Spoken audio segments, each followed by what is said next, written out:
Today I'm making brownie cookies with a hot fudge icing. First I'm going to add 1 box of brownie mix into a bowl. Next I'm going to add 1 egg and 1 stick of melted butter. Then I'm going to mix that up until the cookie dough forms.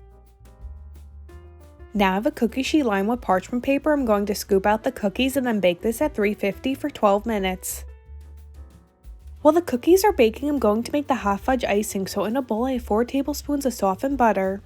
Next I'm going to add 1 cup of powdered sugar. Then I'm going to add 12 ounces of hot fudge.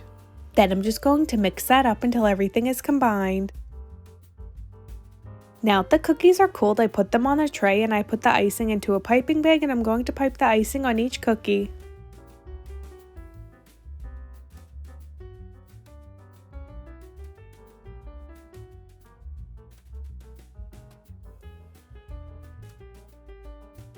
Lastly, I'm going to sprinkle some rainbow sprinkles on each cookie. Here's an up-close look of the brownie cookies with hot fudge icing.